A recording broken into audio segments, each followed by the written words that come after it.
अभी हम supreme court से वापस लौटे हैं।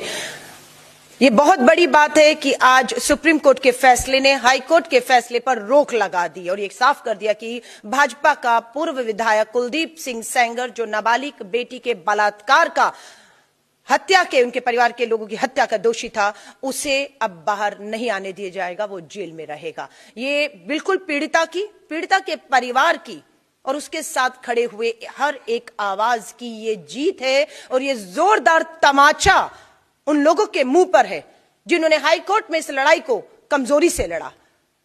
पीड़िता को न्याय नहीं, दोषी को बचाने के लिए रास्ते निकाल दिए थे और उनको लगा था इस फैसले को पीड़िता, उसका परिवार और हम सब स्वीकार कर लेंगे, लेकिन हमने वो स्वीकार नहीं किया और लगातार इस लड़ाई को लड़े। और आज सुप्रीम कोर्ट पर जो नजर थी उसमें पीड़िता की, कहूंगी इसके परिवार की और आवाजों की एक जीत हुई है। ये लड़ाई यहां खत्म नहीं हो रही, ये हमें बिल्कुल मालूम है, लेकिन अभी स्टे आया है हाई कोर्ट के ऑर्डर के ऊपर, लेकिन ये लड़ाई लड़ी जाएगी। और जो बात कही गई थी नाबालिग बेटी के बलात्कारियों को फांसी की सजा होगी, देश के प्रधानमंत्री नरेंद्र मोदी जी आप ही के कहे हुए इस बयान बेटी बचाओ, और आप अपने विधायक, अपने सांसद जो बेटियों के दोषी उन्हें बचाने का काम कर रहे हैं। आप कह रहे थे कि नाबालिग बेटी के बलात्कारी को दोषी करार होते ही फांसी होगी, फांसियां नहीं, बचाया जा रहा है, पैरोल और बेल दी जा रही है। हम मांग करते हैं, यह मामला अब सुप्रीम कोर्ट पहुंच चुका है और हम मांग करते हैं कि कुलदीप सिंह सेंगर हो, अंकिता भंडारी के दोषी हो, हाथरस की बेटी के दोषी हो, बिल्किस बानो के दोषियों को तो आपकी सरकार, गुजरात की सरकार ने रिहा कर दिया था और फिर सुप्रीम कोर्ट ने उन्हें वापस जेल में ठूसने का काम किया।